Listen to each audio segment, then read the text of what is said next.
سب سے آخری پیغمبر سید الاولین والآخرین امام الانبیاء والمرسلین امام اعظم قائد اعظم مرشد اعظم جناب محمد الرسول اللہ صلی اللہ علیہ وسلم کے قلب اطہر پر جناب جبریل علیہ السلام سید الملائکہ کے ذریعے 22 سال کے اندر اس قرآن کو نازل فرمایا۔ قرآن کے نزول کے 2 مراحل ہیں۔ ایک مرحلہ اس کا یہ ہے کہ یہ لوح محفوظ سے پہلے آسمان پر بیت العزت میں نازل کر دیا گیا، اور اس کے بعد پھر حسب تقاضا حسب ضرورت یہ 23 سال کے اندر تقریباً یہ نازل ہوا۔ قرآن مجید یہ بڑی ہی بابرکت کتاب ہے کہ اس کا پڑھنا، اس کا یاد کرنا، اس کا حفظ کرنا، اس کی آگے دعوت پیش کرنا اور اس پر عمل کرنا، یہ سارے کام ہر مسلمان کے لیے لازم ہے۔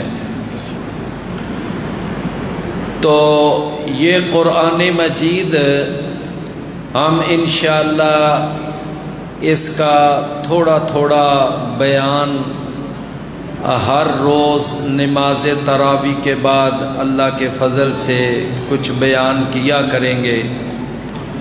مجھے اس کے لیے جو ٹائم دیا گیا ہے وہ ہے 20 منٹ۔ تو آپ سمجھتے ہیں کہ 20 منٹ کے اندر تو ایک آیت کی تشریح بھی بڑی مشکل ہوتی ہے، لیکن چونکہ پیچھے نماز، پھر تراویح، پھر وتر، اس کی ایک تھکاوٹ ہو جاتی ہے، تو زیادہ ٹائم لینا یہ مناسب نہیں لگتا کہ جس سے ہمارے سامعین کے اندر اکتاہٹ بھی نہ پیدا ہو۔ تو بہرحال 20 منٹ کے اندر میں کوشش کیا کروں گا کہ جو پارہ پڑھا جائے اس کے کچھ مضامین کو اختصار کے ساتھ آپ بھائیوں کے سامنے رکھا جائے۔ قرآن مجید کو پڑھنے سے پہلے اعوذ باللہ پڑھنا یہ اللہ تعالیٰ کا حکم ہے۔ وَإِذَا قَرَأْتَ الْقُرْآنَ فَاسْتَعِذْ بِاللَّهِ مِنَ الشَّيْطَانِ الرَّجِيمِ۔ فرمایا اے نبی، جب بھی آپ قرآن کی تلاوت کریں تو پہلے اعوذ باللہ من الشیطان الرجیم پڑھا کریں، اس لیے کہ یہ قرآن اللہ کی کتاب، ہدایت کی کتاب ہے، تو شیطان ملعون نہیں چاہتا کہ یہ بندہ اس ہدایت کی طرف آئے، وہ اس سے ہٹانے کی کوشش کرے گا، دور کرنے کی کوشش کرے گا۔ لہٰذا تم اس شیطان سے اللہ کی پناہ پکڑ کر قرآن کی تلاوت کرو، تاکہ قرآن کی تلاوت کے دوران وہ تمہیں اکسانے کی، پھسلانے کی، وسوسے ڈالنے کی کوشش نہ کرے، یکسوئی کے ساتھ تم قرآن کی تلاوت کر سکو۔ اس کے بعد آگے ہر سورت کے شروع میں بسم اللہ الرحمن الرحیم ہے، اور یہ بسم اللہ الرحمن الرحیم قرآن کے اندر 113 سورتوں کے شروع میں ہے، صرف ایک سورت التوبہ کے شروع میں بسم اللہ یہ رسول اللہ صلی اللہ علیہ وسلم نے نہیں لکھوائی اور نہیں لکھی گئی، تو اس کی کسر سورہ النمل میں پوری ہو جاتی ہے، کیونکہ سورہ النمل کے ایک دفعہ شروع میں بسم اللہ الرحمن الرحیم ہے اور ایک دفعہ آگے جا کر بسم اللہ الرحمن الرحیم آ جاتی ہے، جب سلیمان علیہ السلام کے اس خط کا تذکرہ آتا ہے جو انہوں نے ملکہ بلقیس کو، ملکہ سبا کو لکھا تھا، اور جس کا آغاز یہ تھا کہ اِنَّهُ مِن سُلَيْمَانَ وَإِنَّهُ بِسْمِ اللَّهِ الرَّحْمَنِ الرَّحِيمِ۔ تو بہرحال قرآن میں 114 ہی صورتیں ہیں اور 114 ہی اس کے اندر بسم اللہ الرحمن الرحیم ہے۔ ہر وہ کام جو بسم اللہ سے شروع کیا جائے اس کے اندر بڑی برکت ہوتی ہے، بڑی سعادت ہوتی ہے۔ نبی صلی اللہ علیہ وسلم نے فرمایا کہ جو کام بسم اللہ کے بغیر کیا جائے گا وہ بے برکتہ ہوگا، لہذا اللہ کے نبی صلی اللہ علیہ وسلم نے فرمایا جب تم کھانا کھاؤ تو بسم اللہ پڑھو، جب پانی پیو تو بسم اللہ پڑھو، جب لباس پہنو تو بسم اللہ، جب وضو کرو تو بسم اللہ، مسجد میں داخل ہوں تو بسم اللہ، یعنی ہر اچھے کام کا آغاز اللہ کے نام کے ساتھ کرنا۔ اس کے بعد آگے سورۃ الفاتحہ ہے جس کی رسول اللہ صلی اللہ علیہ وسلم نے بڑی فضیلت بیان کی ہے کہ یہ قرآن کی سب سے عظیم سورت ہے، سب سے عظیم سورت، یعنی حجم میں، الفاظ میں اگرچہ یہ چھوٹی نظر آتی ہے لیکن مرتبے اور مقام میں یہ قرآن کی سب سے عظیم سورت ہے۔ جس طرح آپ دیکھیں کہ یہ یعنی سورۃ البقرہ جو ہے یہ الفاظ اور حروف میں قرآن کی سب سے عظیم، سب سے بڑی سورت ہے، طویل سورت ہے، لیکن عظمت، مقام اور مرتبے کے اعتبار سے سورۃ الفاتحہ سب سے عظیم سورت ہے، اور یہ قرآن کا مقدمہ ہے، قرآن کا پیش لفظ ہے، اور یہ قرآن کا پریفیس ہے، اور یہی وجہ ہے کہ اس کو اس کے چھوٹے حجم کے باوجود قرآن کے شروع میں رکھا گیا ہے۔ اگر اس کو سائز وائز اور حجم وائز رکھا جاتا تو اس کو آخری پارے میں رکھا جانا چاہیے تھا، چونکہ اس حجم کی صورتیں آخری پارے میں ہیں، تو چونکہ یہ قرآن کا مقدمہ ہے، پیش لفظ ہے، اس لیے اس کو سب سے شروع میں رکھا گیا۔ فرمایا ساری تعریفیں اللہ کے لائق ہیں جو سارے جہانوں کا پالنے والا ہے، اس لیے کہ اگر کسی کے اندر بھی کوئی خوبی ہے، کوئی بھی کمال ہے یا کوئی بھی وصف ہے تو اس خوبی اور کمال کا اصل خالق کون ہے؟ وہ تو اللہ ہی ہے نا۔ یعنی اگر جناب یوسف علیہ السلام کو حسن ملا تو حسن یوسف علیہ السلام کو کس نے دیا تھا؟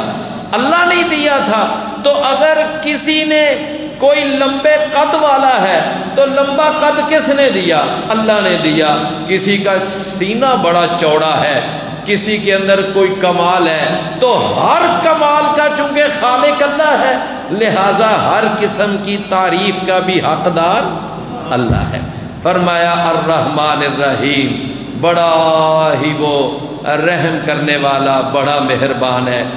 اللہ کی رحمان والی صفت دنیا میں لاگو ہے، دنیا میں، چونکہ دنیا میں اللہ کی رحمت مومنوں پر بھی ہے، کافروں پر بھی ہے، لیکن الرحیم کی صفت جو ہے یہ قیامت والے دن لاگو ہوگی، اس لیے کہ قیامت والے دن اللہ کی رحمت کے حقدار صرف ایمان والے ہوں گے، وہاں کافر اور منافق اللہ کی رحمت کے حقدار نہیں بنیں گے۔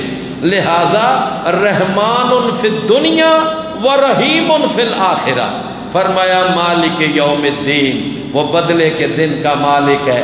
میرے بھائیوں، دنیا کے اندر یہ ملکیتیں عارضی ملکیتیں ہیں، جی یہ میرا مکان ہے، یہ میری کوٹھی ہے، یہ میری کار ہے، لیکن یہ ملکیتیں اس وقت تک ہیں جب تک سانس چلتی ہے۔ جب سانس رک جائے دوسرے مالک بن جاتے ہیں۔ لیکن میرے بھائیوں یہاں پر پھر بھی کسی نہ کسی کو اپنی ملکیت کا دعویٰ تو ہے نا۔ قیامت کا دن ہوگا، کسی مائی کے لال کو وہاں کسی قسم کی ملکیت کا دعویٰ بھی نہیں ہوگا، بلکہ اللہ کی طرف سے اعلان ہوگا این الجبارون این القہارون۔ وہ دنیا کے اندر بڑے بڑے اپنے آپ کو بادشاہ سمجھنے والے، اپنے آپ کو بڑے بڑے جابر سمجھنے والے، اپنے آپ کو بڑے بڑے طاقتور سمجھنے والے، جو کہتے تھے ہمارے ایک اشارے سے یوں اور یوں ہو جاتا ہے، آج کدھر ہے وہ؟ لمن الملک اليوم، جس کی بادشاہی ہے۔ اور پھر خود ہی اللہ جواب دے گا للہ الواحد القہار، صرف ایک اللہ قہار کی بادشاہی ہے۔ فرمایا ایاک نعبد و ایاک نستعین، اللہ صرف تیری ہی ہم عبادت کرتے ہیں، اور یا اللہ صرف تجھ سے ہی ہم مدد مانگتے ہیں، تیرے سوا کسی کی عبادت نہیں کرتے، اور تیرے سوا ہم کسی سے مدد بھی نہیں مانگتے۔ جب عبادت صرف اللہ کی کرتے ہیں تو پھر مدد بھی صرف اللہ سے مانگتے ہیں۔ لہذا میرے بھائیوں ایک ہی اللہ پوری کائنات کا حاجت روا ہے، مشکل کشا ہے، مختار کل ہے، کرنی بھرنی والا ہے، نفع نقصان کا مالک ہے، عزت ذلت کا مالک ہے۔ وہی اللہ پوری کائنات کا داتا ہے، گنج بخش ہے، فیض عالم ہے، غریب نواز ہے، بندہ پرور ہے، اور اسی ایک اللہ کے ہاتھ میں عزت اور ذلت ہے، تونگری اور بادشاہی ہے، اس ایک اللہ کے ہاتھ میں اس پوری کائنات کا نظام ہے۔ لہذا میرے بھائیوں اس ایک اللہ سے ہی مدد مانگو، جب بھی مانگو۔ جو لوگ یہاں پارا کر بہک جاتے ہیں یا فلاں المدد یا فلاں المدد یا فلاں المدد، وہ گمراہی کے راستے پہ چل رہے ہیں، شیطان نے انہیں بہکایا ہوا ہے۔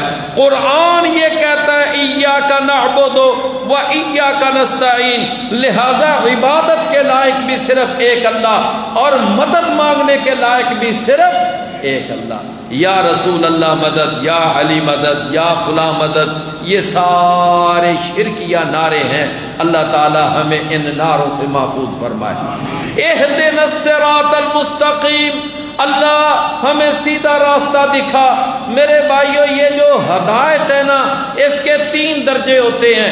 ایک ہوتا ہے راستہ دیکھ لینا، ایک ہے راستے پہ چل پڑنا، اور تیسرا درجہ ہے چلتے چلتے مرتے دم تک اس راستے پر قائم رہنا۔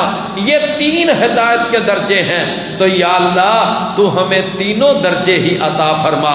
بعض لوگ ہدایت کا راستہ دیکھ تو لیتے ہیں، چلنے کی توفیق نہیں ہوتی، چل نہیں پڑتے۔ ابو طالب نے راستہ دیکھ لیا تھا، چل نہیں سکا تھا۔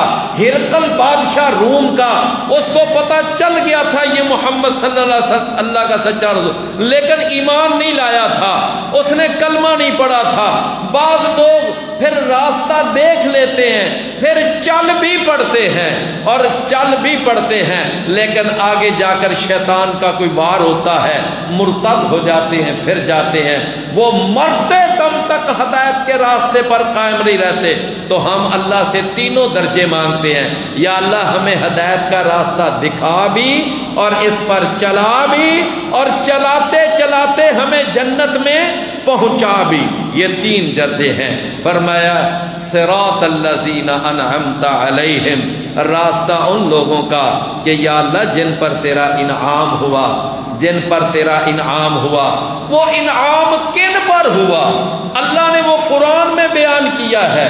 فرمایا انعام ہوا کہ وَمَن يُطِعِ اللَّهَ وَرَسُولَهُ فَأُولَئِكَ الَّذِينَ أَنْعَمَ اللَّهُ عَلَيْهِمْ من النبیین والصدیقین والشہداء والصالحین۔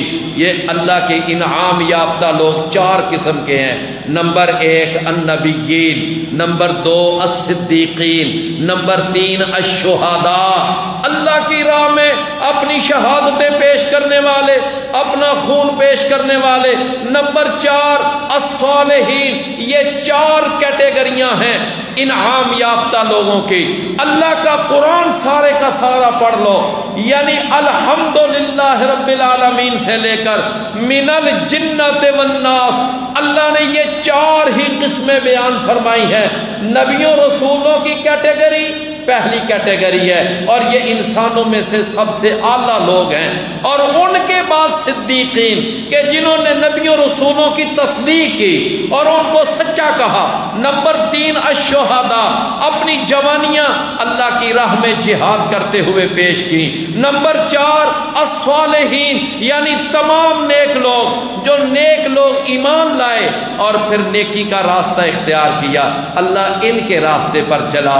میرے بھائی آج لوگوں نے کئی اور بھی کیٹیگریاں اپنے پاس سے بنائی ہوئی ہیں، یہ فلاں یہ جناب قطب ہے، یہ فلاں یہ ابدال ہے، یہ جناب قیوم ہے، یہ غوث ہے، یہ غوث العظم ہے، یہ ساری یہ قلندر ہے، یہ جناب یہ آدھا قلندر ہے، یہ 2.5 قلندر ہے، یہ ساری کیٹیگریاں نہ قرآن میں نہ حدیث میں ہیں۔ قرآن میں 4 کیٹیگریاں ہیں، نبیین، صدیقین، شہداء اور صالحین، یہ ہیں انعام یافتہ لوگ۔ فرمایا غیر المغضوب علیہم ولا الضالین، اللہ ان کا راستہ نہ دکھانا کہ جن پر تیرا غضب ہوا، اور ان کا بھی نہ دکھانا جو گمراہ ہوئے۔ غضب کن پر ہوا؟ جن پر اللہ کے عذاب آئے۔ قوم عاد مغضوب علیہ قوم ہے، قوم سمود مغضوب علیہ قوم ہے، قوم لوط مغضوب علیہ قوم ہے، قوم موسیٰ فرعون اور اس کا سارا لاؤ لشکر غرق ہوا مغضوب علیہ قوم ہے، قوم نوح مغضوب علیہ ہے۔ یہ ساری قومیں کون ہیں؟ مغضوب علیہ۔ والضالین، اور گمراہوں سے مراد ہے عیسائی، یہ جو مسیحی ہیں جنہوں نے عیسیٰ علیہ السلام کو اللہ کا بیٹا قرار دیا۔ تو میرے عزیز بھائیوں، جب یہ سورۃ الفاتحہ مکمل ہو جائے، جب اس کو پڑھ لیں تو اس کے بعد نبی کریم صلی اللہ علیہ وسلم نماز میں پڑھا کرتے تھے آمین، اونچی آواز سے آپ آمین کہا کرتے تھے، صحابہ بھی اونچی آواز سے آمین کہا کرتے تھے۔ تو آج میں اپنے ٹائم کے اندر رہتے ہوئے میں آج صرف اور صرف آپ کے سامنے سورۃ الفاتحہ کا کچھ خلاصہ پیش کر سکا ہوں۔ 20 منٹ ہو گئے ہیں، تو میں انشاءاللہ کل کوشش کروں گا کہ کل پوری سورۃ البقرہ جو ہے اس کا خلاصہ میں 20 منٹ کے اندر پیش کروں۔ اللہ عمل کی توفیق عطا فرمائے۔ وآخر دعوانا ان الحمد للہ رب العالمین۔